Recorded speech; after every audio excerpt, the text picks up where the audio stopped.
In this video, I'd like to return to the problem of Bertrand's paradox, which I looked at in a previous video, and my previous video was based on the number file video, so all the links are here.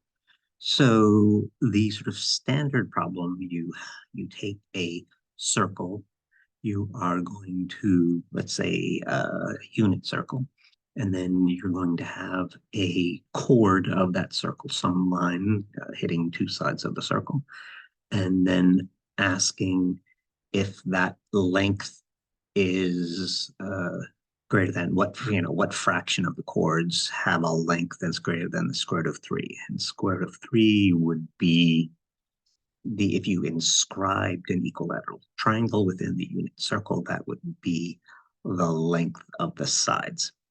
So that's where the square root of 3 is coming in. The sort of chords could be thought of as being, I don't know, pulled from a distribution or generated in 3 different ways. And in one, the answer gave a third. And if you run a simulation using that construction, you pretty much get close to the same third. There's a version of defining a chord, generating a chord that gave an answer of 1/4, and another version that gave 1/2.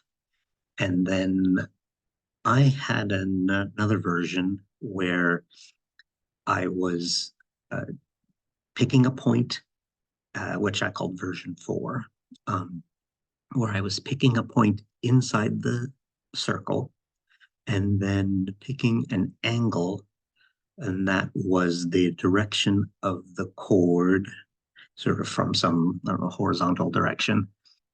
And that was my definition of the chords, or how I was generating the chords. And that was getting me this answer of 0.6. Okay. So I'm just going to repeat here. This is like 10,000 samples I'm going to run. I'm going to count how many times I was bigger than the square root of 3. I'm generating points. I'm generating two sets of chords, chords that obeyed and didn't obey. And basically, I have this idea. I don't want to say.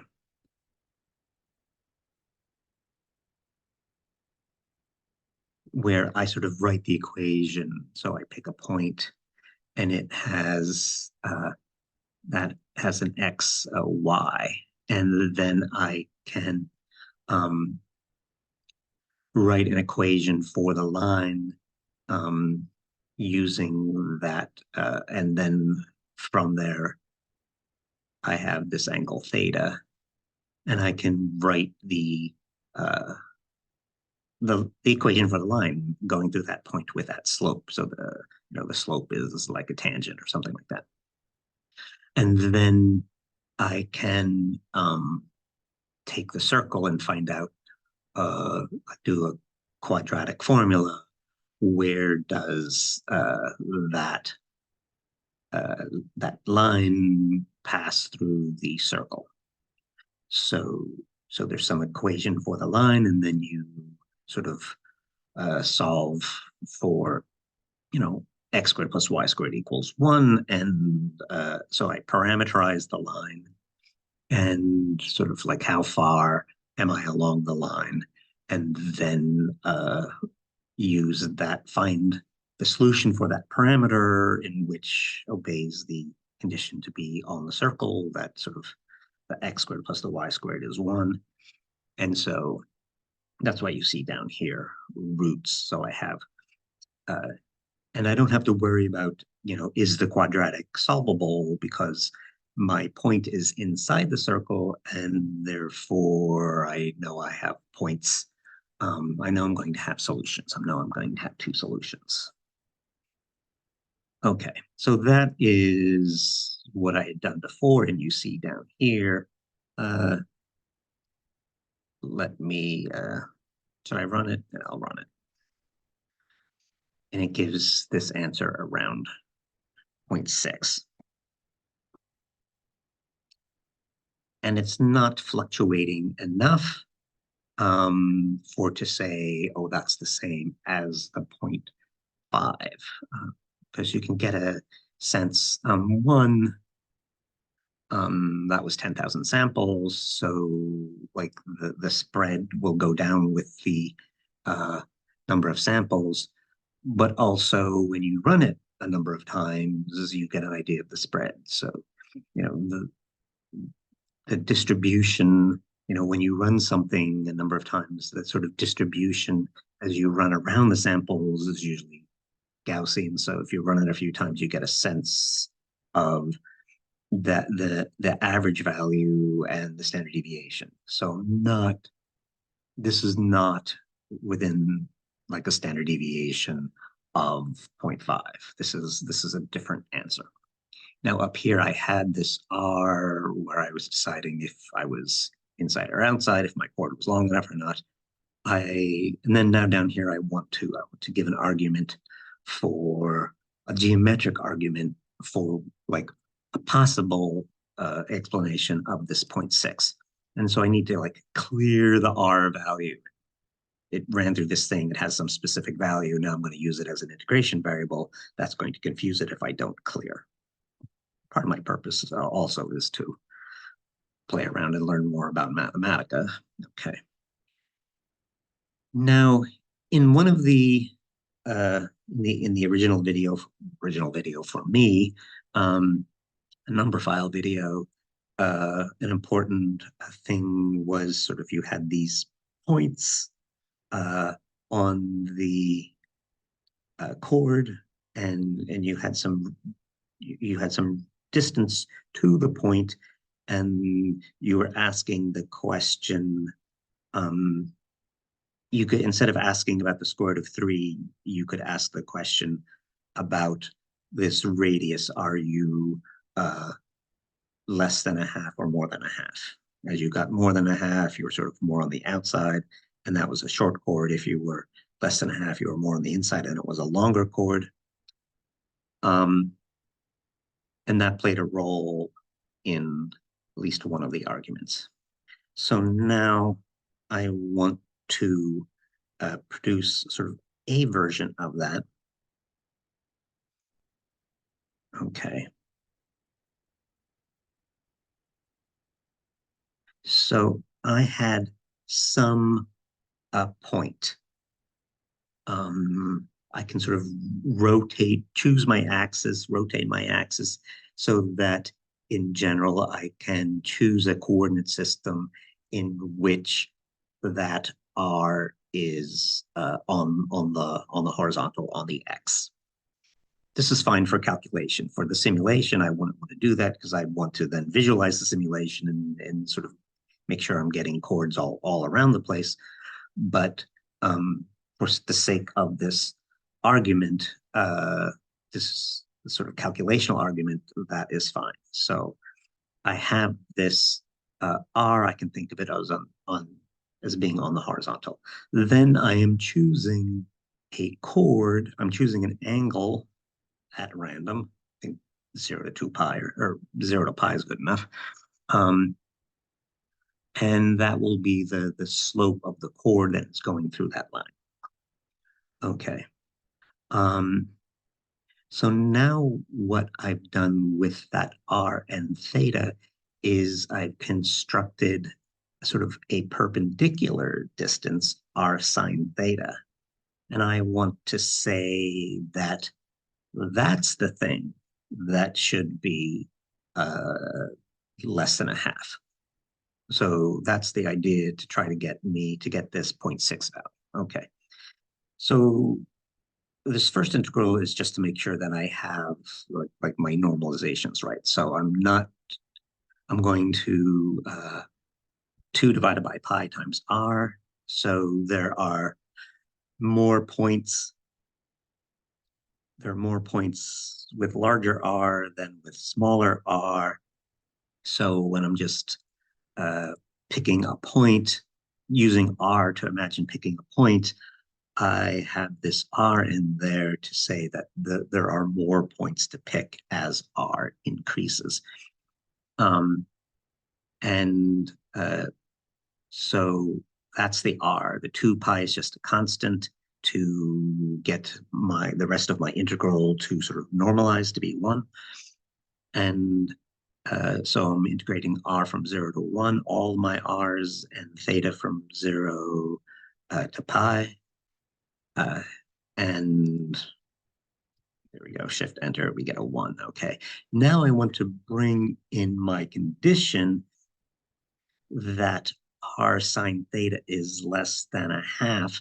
And to do that, I am using Mathematica has this heavy side theta function, which sort of does, is the 0 and the 1 has that behavior. So I'm putting in here my 1/2 minus R sine theta, and then the heavy side theta function will give me sort of 1s when I want to keep it and 0s when I don't want to keep it.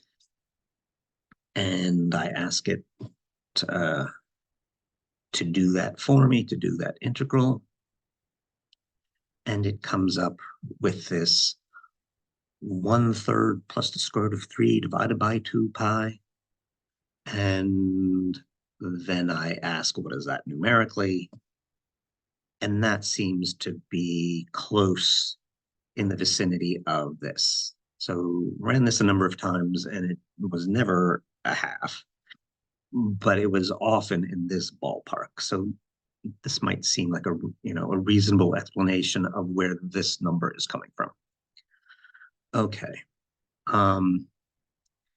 Here I am taking those results and just showing them. Okay, but again, I had 10,000, so I sort of have so many that it's just sort of fills in, solidly. Okay. Now, this was the method which produced the smallest fraction, the half, and you can sort of get a sense in here visually that I don't have as many chords in the center as all around. So this definition of chords,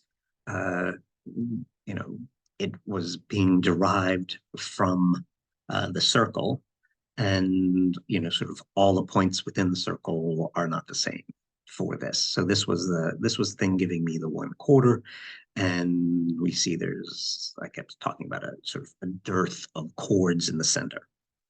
Okay. Then I worry about, do I have in any of the methods, do I have too many chords? Do I have too many chords in the center?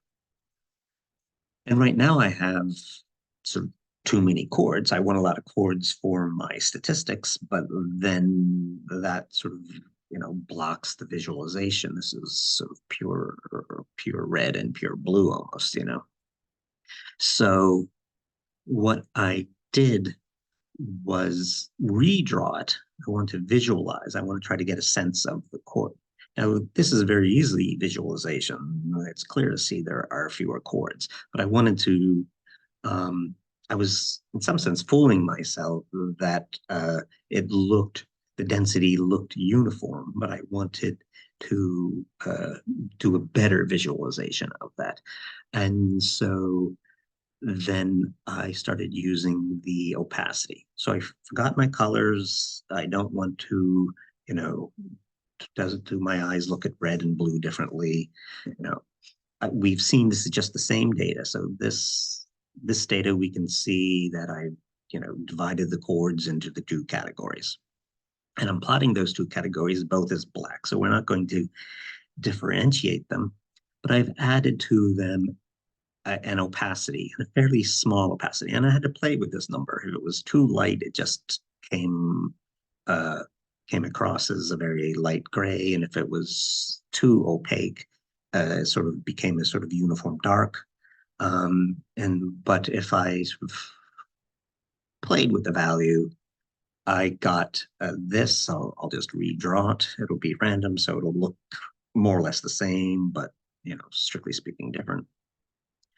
And um, so this is like a visual. So with opacity, then you're seeing through one to the other. So if there are many more sort of pointing through a certain point, then you get a sense that that will appear darker. So if it's denser, it should be darker. And you can maybe get the sense that, yeah, maybe it is a little bit denser in the middle. So, this has sort of the opposite problem of this, that this way of picking a point in the circle and then picking a random direction, an angle, because I'm picking the original point from the circle, maybe that's not giving me a uniform density of chords. So like if the chords sort of pre-exist, and that's what they were talking about, like that there was some preference, at least to one person's, Jane's, I believe it was, uh, sort of produced an argument for preferring version 3, which was giving the 1/2, in that there was like a translational invariance of the chords in that one. So there was an additional asymmetry. It was not prejudiced by having too many chords on the outside or on the inside. Okay. So this one looks like it may have a little bit too dense in the middle. Um, so then I started to play with uh, choosing the points, sort of going beyond the circle to choose the point. And so in my first version here, I chose the points from a square where the unit circle would be inscribed in this square. But I'm picking points from the square and finding their endpoints. So there's no circle here yet. This is just picking points in that square, and I call it a chord, but some line going across the square. And so here I just have, I have some equation. I have the point and the slope, and the slope is the tangent of the angle. And I'm just creating, what if X is 1, does that produce a Y, a reasonable Y? If it does, it's an endpoint. If X is -1, and then that produces a Y. Otherwise, I say that the Y was a 1. So I'm just trying to find the endpoints and then draw them. And then I got this tangly mess. I don't know how I ended up with that 1 there in red, but and so I get this tangly mess, and then I'm looking at that again. Is that so I pick some points. Again, there's no circle here, but again, I'm picking points, and there's still this, is it denser at the center? So I played the opacity game. And maybe it is. Maybe these edges are a little less dense than the middle. But now let me bring in the circle. So again, I choose a point. I'm choosing it in the square. And then I am choosing an angle. And then I can write an equation for that line. And now, because my original point was not necessarily in the circle, it's possible that such a point has, when I go looking for solutions of where that line crosses the circle, it may not cross the circle. Okay. So if I had a square, if I had a point out here and the slope was this way, it wouldn't have solutions in the circle. It's still just a quadratic formula. But now, compared to what I had before, I have to ask if there's a solution. So I'm picking a random number between -1 and 1, uh, and picking a random angle. And then I have that my equation for the line for, I parameterize my the line, and then I ask when the solutions sort of are on the circle. And that's going to be a quadratic formula. But now as we said, some of those, I have to ask the question. Some of those won't be, some of the chords won't go through the circle. Some of those lines will not be chords. So I have to do 2 counts, a chord count, and then a long chord count. And so I ask if there's a solution, if b squared minus 4ac, normal quadratic formula. If it's greater than 0, then there'll be a solution. So I say it's a chord of the circle. So I increment my chord count. I find the 2 roots, and then I can figure out then I have a chord, and then I can figure out the length of the chord and ask if it's bigger than 3, and add it to my 2 categories of chords. And I ran that, and I'm getting an answer down here less than my 0.6, but more than the 0.5.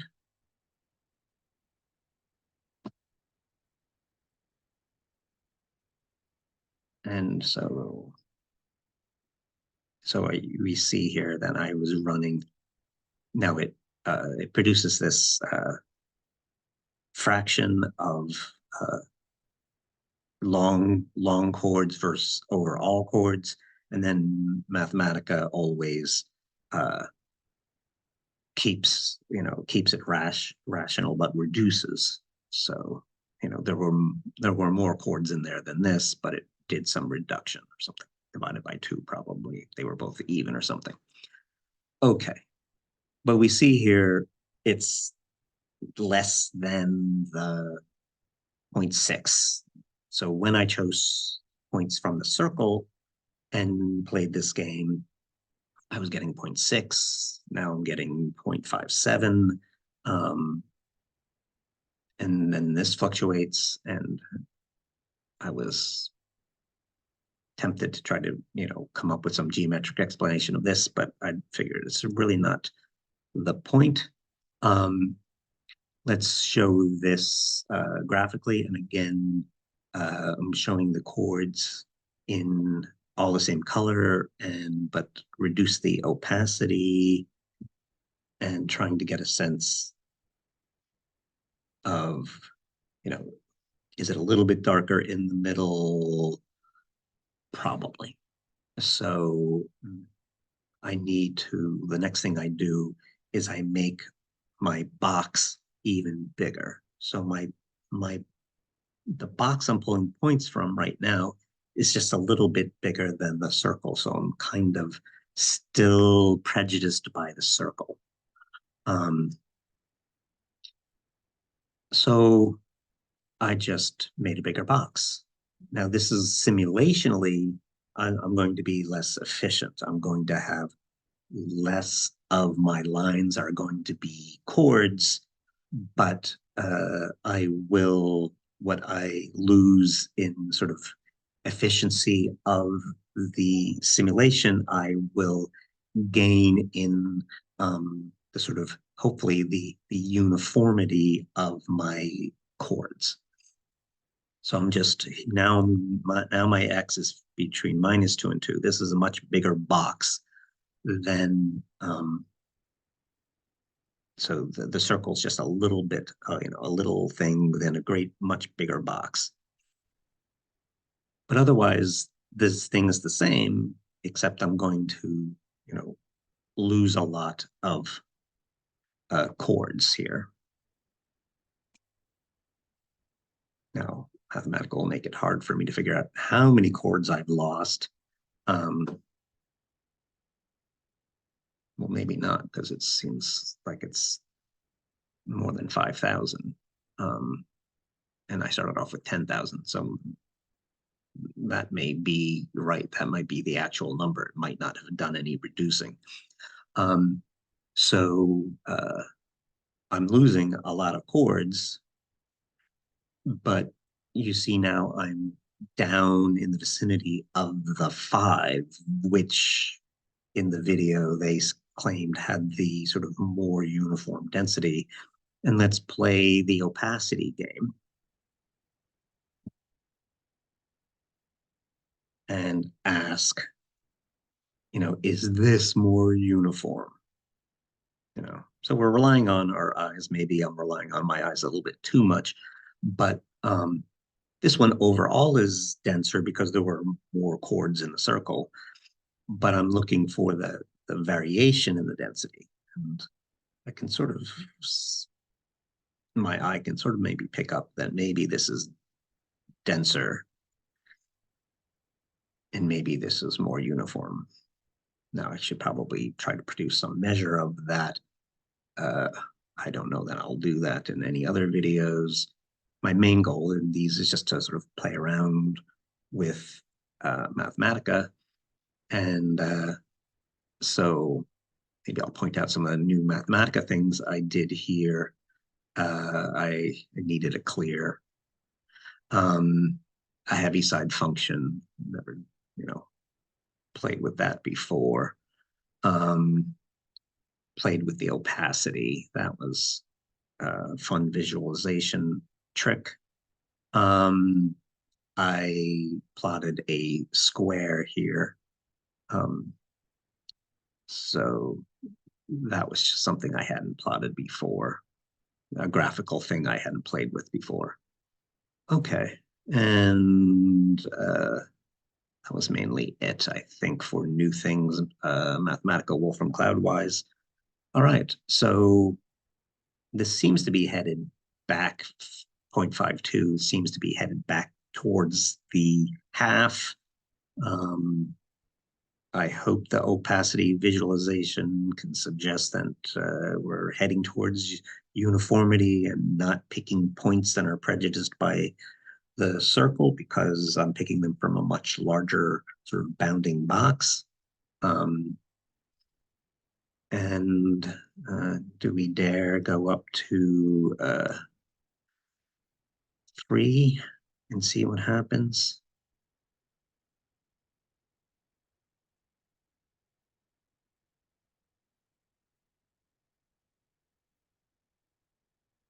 So pick from a much bigger box.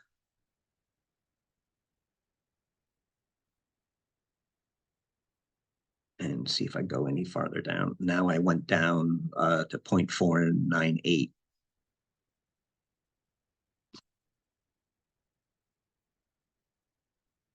And one more time. And is that done? This is black right now. It's running.